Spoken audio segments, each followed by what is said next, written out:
बहुत जमाना पहले जब दुनिया कुफ्र, गुमराही और बुराई से भर चुकी थी, अल्लाह ताला ने अपने एक बरगजीदा बंदे को मुंतखब फरमाया, हजरत नूह अलैहिस्सलाम। अल्लाह ने उन्हें अपनी कौम की हिदायत के लिए भेजा ताकि वो लोगों को बुतों की इबादत के अंधेरे से निकालकर तौहीद के नूर की तरफ ले आएं। हजरत नूह अलैहिस्सलाम ने अपनी कौम को 950 साल तक दिन रात समझाया, नरमी से बात की, मोहब्बत से समझाया, अल्लाह की रहमत और अजाब दोनों का जिक्र किया। लेकिन उनकी कौम ने उनका मजाक उड़ाया, उनका हंस हंस कर तमाशा बनाया और कहा, तुम भी तो एक इंसान हो, हम तुम्हारी बात क्यों माने। मगर नूह अलैहिस्सलाम ने हिम्मत नहीं हारी।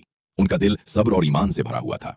फिर एक दिन अल्लाह ताला ने वही फरमाई, आए नूह, अब तुम्हारी कौम में सिर्फ वही लोग ईमान लाएंगे जो पहले से ईमान ला चुके हैं। बस तुम हमारी निगरानी में एक कश्ती बना लो। हमारे हुक्म के मुताबिक चुनांचे हजरत नूह अलैहिस्सलाम ने एक बहुत बड़ी लकड़ी की कश्ती बनाना शुरू की, एक अजीम जहाज जो सूखी जमीन के दरमिया बनाया जा रहा था। लोग हंस कर कहते, देखो नूह तो सहरा में कश्ती बना रहा है।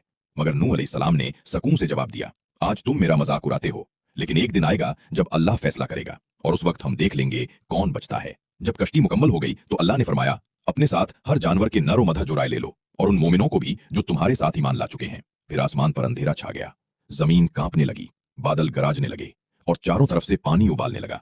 जमीन के नीचे से, आसमान के ऊपर से, पहाड़ों के दामन से, हर जगह सिर्फ पानी ही पानी था। लहरें पहाड़ों जैसी बुलंद हो गईं और सिर्फ वो लोग महफूज रहे जो कश्ती में थे। लेकिन उन लोगों में नूह अलैहिस्सलाम का अपना बेटा नहीं था। वो ईमान नहीं लाया और पहाड़ पर चढ़ कर बचने की कोशिश करने लगा। नूह अलैहिस्सलाम ने दर्द भरी आवाज में पुकारा, आए मेरे बेटे, हमारे साथ सवार हो जाओ, काफिरों के साथ मत रहो। मगर उसने कहा, मैं पहाड़ पर चढ़ जाऊंगा, वो मुझे पानी से बचा लेगा। नूह अलैहिस्सलाम ने फरमाया, आज अल्लाह के हुक्म से कोई बचाने वाला नहीं। इतने में एक जबरदस्त मौज आई और दोनों के दरमियान दीवार बन गई और बेटा डूब गया।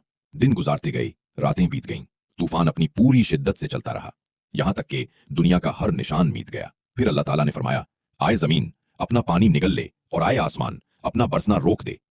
पानी रुक गया, जमीन सूख गई और नूह अलैहिस्सलाम की कश्ती जूदी के पहाड़ पर जाकर ठेर गई। नूह अलैहिस्सलाम सजदे में गिर गए और कहा, अल्हम्दुलिल्लाह, जिसने हमें जालिमों से निजात दी। उस दिन से नूह अलैहिस्सलाम की यह कहानी इंसानियत के लिए एक हमेशा याद रहने वाला सबक बन गई कि अगर इंसान सब्र करे, ईमान पर कायम रहे और अल्लाह पर भरोसा रखे तो दुनिया के सबसे बड़े तूफान भी उसे कुछ नहीं बिगाड़ सकते।